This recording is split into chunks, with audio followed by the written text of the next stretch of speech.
আসসালামু আলাইকুম এসপি ফাউন্ডেশনের পক্ষ থেকে আপনাদেরকে স্বাগত জানাচ্ছি। তো আজকের এই টিউটোরিয়ালে আমরা নিউমেরিক্যাল মেথডের একটি টপিকস নিয়ে একটু আলোচনা করব। টপিকসটা হলো যে নিউটন র্যাপসন মেথড।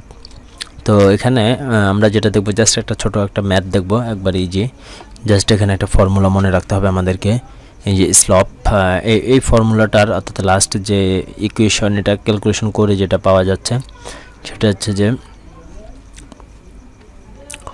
সেটা লাস্ট আমাদের শুধু এই নিউটন র্যাপসন মেথড, এই ম্যাথটা করার জন্য আমাদেরকে জাস্ট এই ফর্মুলাটা মনে রাখলে হবে। আমার মাউসটার দিকে একটু ভালো করে খেয়াল করবেন। তো এখানে আছে যে এক্স একটু নিচে n+1 equal x n minus function of x n divided by function of prime x n. ঠিক আছে, এই ম্যাথটা দিয়ে, এই ফর্মুলাটা দিয়ে আমরা আমাদের ম্যাথটা করব।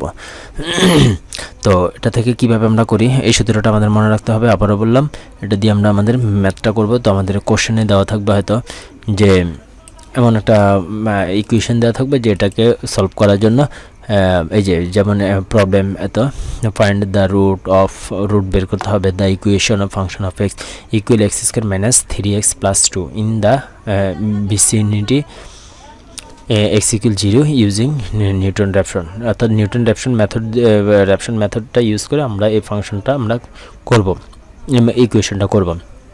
তো এটার জন্য সর্বপ্রথম আমাদেরকে যেটা করতে হবে, এই যে ফাংশন অফ এক্স এবং ফাংশন অফ এক্স এর মান, অর্থাৎ এটা ফাংশন অফ এক্স সমান আমরা একটু আগে খেয়াল করছি যে একটা ক্যালকুলেশন করতে হয়। অর্থাৎ এই যে function of x N equal, এই যে এখানে কি আছে একটু খেয়াল করি, এই যেটা যদি এখানে n ধরি তাহলে কি আসতেছে, ফাংশন অফ n, এই যে সরি এটাকে যদি আমরা ফলো করি বা এখানে এটাকেও ধরতে পারি, এখানে n+1 আছে। তো এটাকে যদি আমরা n ধরি, অর্থাৎ ফাংশন অফ n ইকুয়াল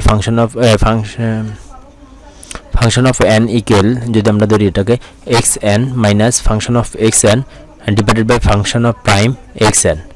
অর্থাৎ xn ফাংশন অফ x থাকবে, সেটার ভিতরে আমাদের ক্যালকুলেশন করে আসতেছে কি x n minus function of x n divided by function of prime x n. এটাকে আমরা যদি ওই সূত্রটা অনুযায়ী বসাই তাহলে কি আসতেছে, বসালে আমরা দুটো জিনিস পাবো। একটা হচ্ছে যে ফাংশন অফ এক্স, আর একটা হচ্ছে ফাংশন অফ প্রাইম এক্স। তো ফাংশন অফ এক্স পাইলে আমরা এই ফাংশন অফ এক্স এর মান কত ইউজিং 0 বলছে বসানোর জন্য। তো আমরা এখানে 0 বসালে যা পাবো সেটা আমরা ক্যালকুলেশন করে বসাবো। আর একটা আছে যে ফাংশন অফ প্রাইম এক্স। তাই ফাংশন অফ প্রাইম এক্স বের করার সিস্টেম হচ্ছে যে আমরা যে ইন্টিগ্রেশন ম্যাথ করছি সেখানে ডিএক্স ও সেটা।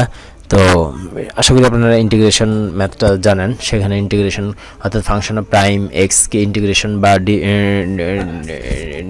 ডি ইন্টিগ্রেশন করে অর্থাৎ 2x - 3 পাবেন, এটাকে ddx করলে ddx। তো আমি এখানে পেলাম যেটা function of prime x equal 2x - 3, আর হচ্ছে ফাংশন অফ এক্স ইকুয়াল এটা। তো আমাদের দুটোই কিন্তু দরকার হচ্ছে।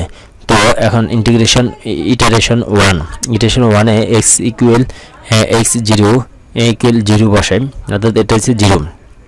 আমাদের যেটা করতে হবে, x এর 0 মান প্রথমে দেওয়া আছে 0, আর x1 করতে গেলে x0কে আমরা কল করব, প্রথমটাকে কল করব। x1 করতে গেলে প্রথমটাকে কল করব, x2 করতে গেলে x1 কে কল করব, x3 করতে গেলে x2 কে কল করব।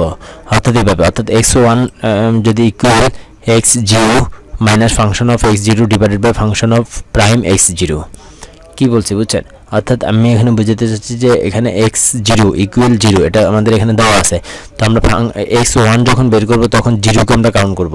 অর্থাৎ ওই আমাদের এই সূত্রটার মধ্যে xn ছিল, x0 বসেছি equal function of x0 divided by function of prime x0।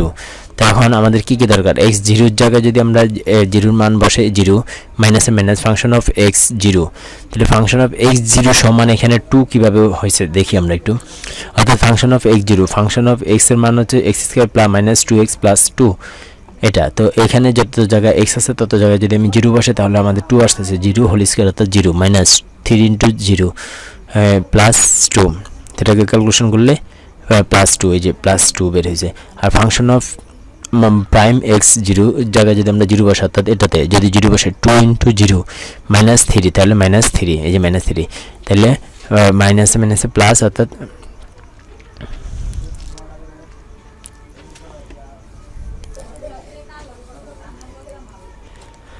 আচ্ছা এখানে ক্যালকুলেশন করে নেবেন। এখানে মেবি একটা মিস্টেক হয়েছে, মাইনাসটা হবে না, কারণ মাইনাসে মাইনাসে প্লাস হয়ে যাবে। তো 2/3, এই যে 2/3 এটাকে ক্যালকুলেশন করলে 0.6667 আসছে, 0.667, অর্থাৎ এটা আমরা পাইলাম ফাংশন x1 এর মানটা পেলাম। তো এখন আমাদেরকে এই রুটটা বের করতে হবে, অর্থাৎ এমন একটা মান নিয়ে আসতে হবে যেটা একেবারে জিরোর কাছাকাছি চলে আসে, সেই ধরনের মান নিয়ে আসতে হবে। তো এখন আমরা 0.6667 পেয়েছি। এখন সেকেন্ড ইটারেশন যদি আমরা করি, যে সেকেন্ড ইটারেশন বা ইটারেশন 2, x1 এর মানটা পেলাম কত, 0.6667, তাহলে আমরা x2 এর মানটা বের করব। সেম কন্ডিশন আগের মতোই, x2 equal x1 minus function of x1, ওই যে আগেরটার মতোই, function of x1 divided by function of prime x1। তাহলে x1 এর মান কত, 0.6667 মাইনাস 0.667 ডিভাইডেড বাই, এখানে যদি আমরা বসাই সেম সিস্টেমে এখানে ফাংশন অফ এক্স, অর্থাৎ ওই জায়গার সিস্টেমে যদি আমরা ফাংশন অফ এক্সের জায়গায় এক্সকে মাইনাস 3x প্লাস 2 ইকুয়াল, এটাতে যদি আমরা 0.6667 হোল স্কোয়ার মাইনাস যে 3 ইন্টু 0.667 প্লাস 2 এটাকে ক্যালকুলেশন করে বসাই, তাহলে আমরা পাচ্ছি এখানে 0.4443। তারপরে ফাংশন অফ প্রাইম x1, এখানে প্রাইম x1 হচ্ছে যে 2x মাইনাস 3, তাহলে x এর জায়গায় আমরা ওই মানটা বসাবো 0.0667 ইন্টু 2 মাইনাস 3, এটাকে ক্যালকুলেশন করলে আমরা পাচ্ছি যে -1.667, যেটা আসে এটাকে পুরোটা ক্যালকুলেশন করলে আমরা পাচ্ছি 0.9332।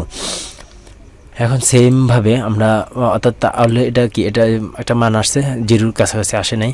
তো আমাদের এই ইটারেশনটা ততক্ষণ পর্যন্ত চালাতে হবে যতক্ষণ পর্যন্ত আমাদের জিরোটা না আসবে। তো সেমভাবে যদি আমরা এখানে ইটারেশন 3টা নিই, 3 জন্য ইটারেশন 3, অর্থাৎ x2 এর মান পাচ্ছি যে 0.9332, তাহলে x3 এর মান বের করতে হলে, আমি আগে বলছি যে x3 এর মান বের করতে হলে x2কে আমাদের প্রয়োজন। So x2 minus function of x2 divided by function of prime x2, এটাকে আমি আগের মতোই ক্যালকুলেশন করলে আমার এরকম মান আসে। ঠিক তদ্রূপভাবে আমাদের ইটারেশন 4, 5 যতগুলো লাগে ততগুলোই করতে হবে। তো আমাদের ততক্ষণ পর্যন্ত করতে হবে যতক্ষণ পর্যন্ত আমাদের জিরোর কাছাকাছি মানটা না আসবে। হ্যাঁ, তো আশা করি বুঝছেন। এখানে হয়তো বা ক্যালকুলেশনে ভুল থাকার কারণে মানটা একটু বেশি চলে আসছে এখানে। তো আপনারা যখন ক্যালকুলেটর দিয়ে সঠিকভাবে ক্যালকুলেশন করবেন তখন আপনাদের ততক্ষণ পর্যন্ত ইটারেশন চালাতে হবে যতক্ষণ পর্যন্ত আপনাদের জিরোর কাছাকাছি না আসবে। তো এভাবেই চলে আসবে, করতে পারবেন আশা করি। তো এটার জন্য সর্বপ্রথম যেটা মনে রাখতে হবে আমাদেরকে এই সূত্রটা সঠিকভাবে অ্যাপ্লাই করতে পারলে আপনি পারবেন। তো আজকে এ পর্যন্তই। নেক্সট টিউটোরিয়ালে আমরা এটার অ্যালগরিদম নিয়ে একটু আলোচনা করব। তো অবশ্যই আমার চ্যানেলটি সাবস্ক্রাইব করতে ভুলবেন না।